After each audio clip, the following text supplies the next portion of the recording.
રાજકોટમાં જે.કે. કોટેજ ફેક્ટરીમાં અગ્નિકાંડ બાદ મોટો ખુલાસો થયો છે। રાજકોટ અર્બન ડેવલપમેન્ટ ઓથોરિટી એટલે કે રૂડાની મંજૂરી વગર ફેક્ટરી ધમધમતી હતી। જે.કે. કોટેજ ફેક્ટરી પાસે જીપીસીબીની મંજૂરી કે એનઓસી પણ ન હતું।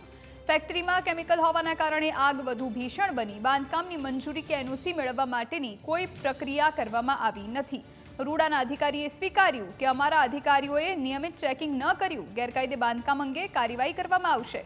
ફેક્ટરી ઇન્સ્પેક્ટર સાથે કોઈ ચર્ચા કરવામાં આવી નથી। પોલીસ ફરિયાદ કરવા માહિતી માંગશે તો રિપોર્ટ તૈયાર કરી સોંપવામાં આવશે।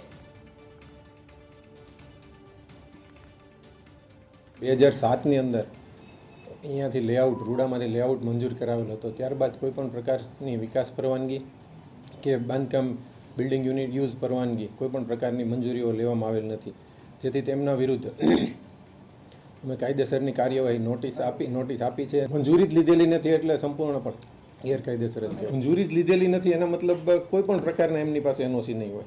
એમની પણ એક એક યુનિટને અમે લિસ્ટ બનાવીને હવે ચેકિંગની કામગીરી હાથ ધરશું અને એમની પાસે વધારાનું બાંધકામ છે કે કેમ, એમની પાસે બીજા એનઓસી લીધેલા છે કે નહીં। ઘણી બધા એવા યુનિટો છે કે જે રૂડામાં ભળેલો જે વિસ્તાર રૂડામાં ભળેલો એ પહેલાંના યુનિટો હશે અને ત્યાં મંજૂરી મળેલી હશે, તો એમની પણ અમે વિગતવાર ચકાસણી કરી અને કાયદેસરની